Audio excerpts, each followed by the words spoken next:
Hello friends, आज हम बात करेंगे क्लास 12 फिजिक्स का most important derivation bio Savart का नियम। ठीक है, देख सकते हो बायो सेवर्ट का नियम का ये क्षेत्र होता है, ये इसके फॉर्मूला होता है। ठीक है, तो मोस्ट इंपॉर्टेंट है भाई ये। ठीक है, एग्जाम में हर साल ज़्यादातर पूछा जाता है। ठीक है, हर साल ज़्यादातर एग्जाम में पूछा जाता है बायो सेवर्ट का नियम क्या होता है। ठीक है, तो आपके एग्जाम के लिए भी ये मोस्ट इंपॉर्टेंट है। ठीक है, तो यार इसे आज हम बहुत ही आसानी से देखेंगे। तो यार वीडियो देखने हो तो प्लीज़ यार शुरू से लेकर आखिरी तक देखना।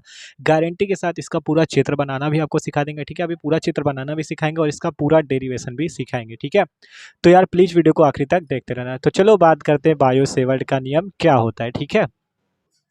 ठीक है, तो चलो बात करते हैं बायो सेवर्ट का नियम। तो बायो सेवर्ट का नियम क्या होता है, देखो सन 1820 में, थोड़ा सा इसकी थ्योरी समझ लो फिर आपको इसका चित्र बताते हैं। सन 1820 ईस्वी में ये दो वैज्ञानिक थे, बायो तथा सेवर्ट। ठीक है, इन्होंने क्या किया, मान लो किसी धारावाही चालक पे चुंबकीय क्षेत्र की गणना कैसे की जा सकती है, तो उसके संबंध में एक नियम दिया, बायो सेवर्ट का नियम जिसे कहते हैं। ठीक है,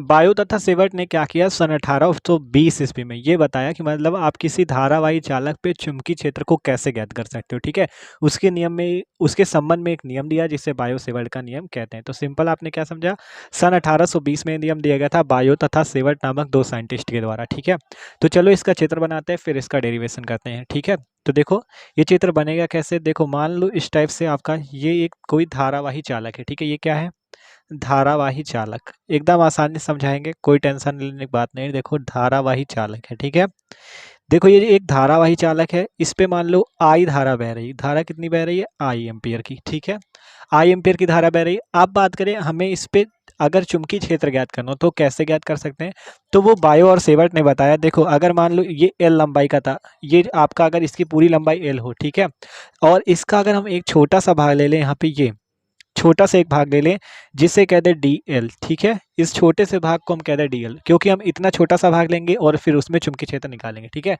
तो इतना छोटा सा भाग अगर हम डी एल ले लें और इससे मान लें स्मॉल आर मीटर दूरी पर, ठीक है, स्मॉल आर मीटर दूरी पर एक बिंदु P है। ठीक है, तो इस पर हम चुंबकीय क्षेत्र को ज्ञात कर सकते हैं। ठीक है, इस पर चुंबकीय क्षेत्र को ज्ञात कर सकते हैं। आप देखो इसी चुंबकीय क्षेत्र को ज्ञात करने के लिए उन्होंने बताया है कि ये चुंबकीय क्षेत्र किन किन चीज़ों पर निर्भर करता है। ठीक है, जैसे जो धारावाही चालक है इसकी अगर छोटा सा अल्पांश भाग डीएल हो, आई धारा इस पे बह रही हो, तो इस पे बताया है उन्होंने कि ये जो बी है किस किस पर निर्भर करता है। ठीक है, जैसे यहाँ पे पी हो सकता है, उसी प्रकार अगर आप यहाँ से आर दूरी ले लो तो यहाँ पर भी आपका एक बिंदु पी डैश भी हो सकता है। ठीक है, तो मतलब ये पी और पी डैश की दूरी भी एक है, चाहे इधर चुंबकीय क्षेत्र आप निकालो चाहे इधर, तो बात वही है। बायो सेवर्ट के नियम के अनुसार सन 1820 ईस्वी में इन्होंने एक नियम दिया जिसकी सहायता से आप इस छोटे से भाग डीएल के द्वारा चुंबकीय क्षेत्र के बारे में बता सकते हो। ठीक है, और उन्होंने बताया कि चुंबकीय क्षेत्र किन किन चीज़ों पर निर्भर करता है उसके बारे में बताया। देखो ये जो चुंबकीय क्षेत्र डेल्टा बी है, ठीक है, ये किन किन चीज़ों पर निर्भर करता है। पहली बात उन्होंने बताई, ये जो डेल्टा बी है आपका, ये किसके समानुपाती होता है। ठीक है, उन्होंने बताया जो चुंबकीय क्षेत्र डेल्टा बी है, ये इसमें बहने वाली धारा, ये जो धारावाही चालक है इसमें बहने वाली धारा आई के समानुपाती होता है। ठीक है, इसमें बहने वाली धारा आई के समानुपाती होता है, ये इन्होंने पहली बार बताई। बायो तथा सेवर्ट ने बताया कि ये जो चुंबकीय क्षेत्र डेल्टा बी है, ये इसमें इस धारावाही चालक में बहने वाली धारा आई के समानुपाती होता है। ये इन्होंने पहला नियम बताया, मतलब पहली बात बताई। ठीक है, कि चुंबकीय क्षेत्र डेल्टा बी किसके समानुपाती होता है, धारा के। फिर दूसरी बात बताई, ये जो चुंबकीय क्षेत्र है ये आपका ये जो आपका अल्पांश आपने दूरी ली है डीएल, इसके भी समानुपाती होता है। ठीक है, एकदम आसानी से देखोगे, देखते रहो बस। ठीक है, इसे मान लो अगर समीकरण दो, देखो पहले बताया चुंबकीय क्षेत्र धारक बहने वाली धारा के समानुपाती होता है, फिर बताया चुंबकीय क्षेत्र इसके ये जो अल्पांश हमने भाग लिया डीएल, इसके भी समानुपाती होता है। ठीक है, फिर इन्होंने क्या बताया, इन्होंने बताया कि जो आपका इसके बीच में कोण बनता है, देखो यहाँ पे एक कोण बनता है, ये मान लो ये कोण थीटा हो। ठीक है, ये कोण थीटा हो, तो ये जो डेल्टा बी होता है ये आपका इस कोण के ठीक है, जो थीटा कोण है इसकी साइन के समानुपाती होता है ये।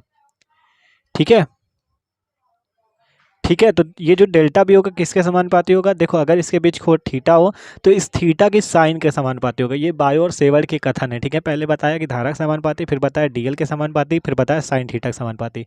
इसे मान लो समीकरण नंबर 3। ठीक है, फिर इन्होंने बताया क्या, देखो अब थीटा तक हो गया, फिर इन्होंने बताया जो इसके बीच की दूरी है, ये यहाँ पी बिंदु तक की जो दूरी है, इसके क्या होता है, इसके आपका इसके व्युत्क्रमानुपाती, इसके वर्ग के व्युत्क्रमानुपाती होता है। ठीक है, मतलब डेल्टा बी व्युत्क्रमानुपाती होता है आर स्क्वायर के। इसे मान लो समीकरण नंबर 4। देखो ध्यान समझो, फिर से समझा देंगे।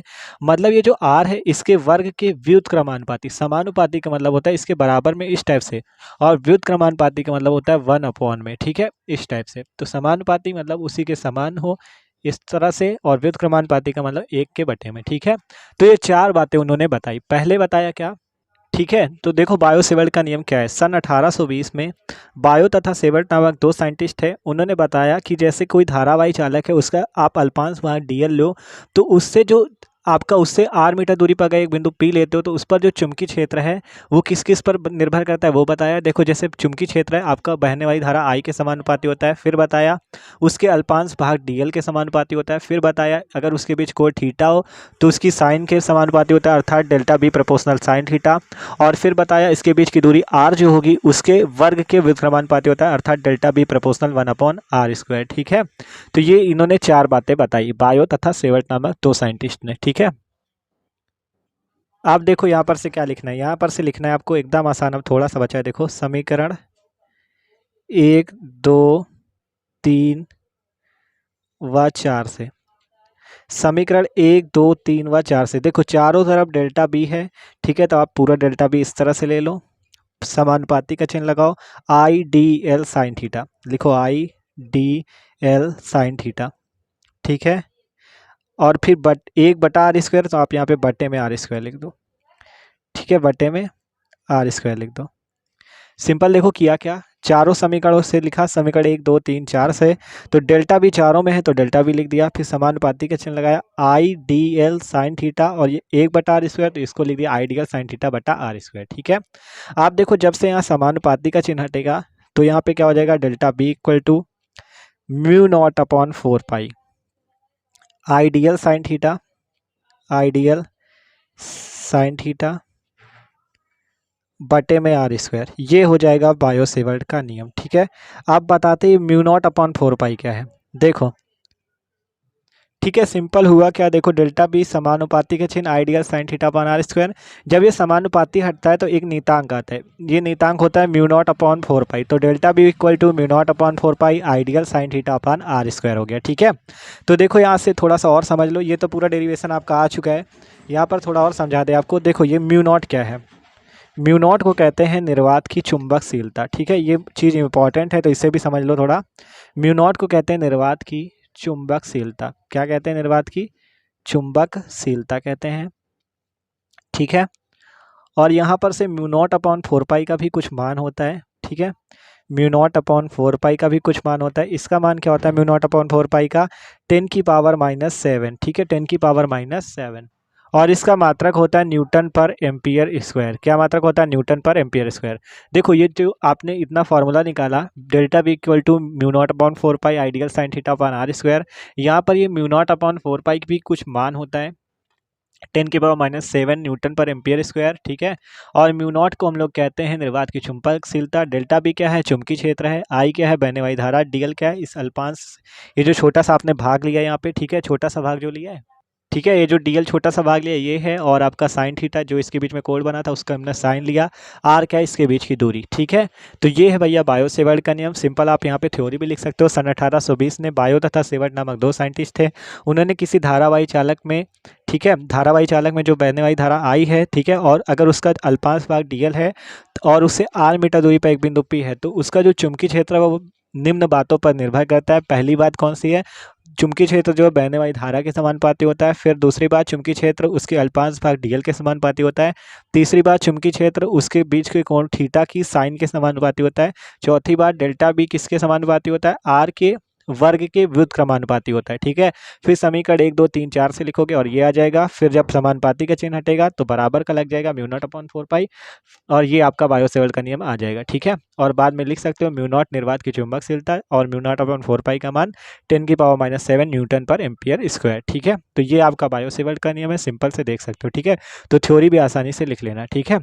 आपको बता ही दिया कि मान लो एक धारावाही चालक है, उसका छोटा सा बार डीएल है, ठीक है, और उससे 4 मीटर दूरी पर एक बिंदु पी है, तो उसका जो चुंबकीय क्षेत्र होगा वो निम्न बातों पर निर्भर करता है। पहली बात, चुंबकीय क्षेत्र धारा के समानुपाती, चुंबकीय क्षेत्र, दूसरी बात क्या, चुंबकीय क्षेत्र उसके अल्पांश भाग डीएल के समानुपाती, फिर चुंबकीय क्षेत्र साइन थीटा के समानुपाती, फिर आर स्क्वायर के।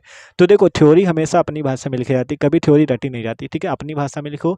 तो देखो एग्जामिनर मेन ये देखा गया, थ्योरी तो आपको अपनी भाषा में लिखनी है, ठीक है।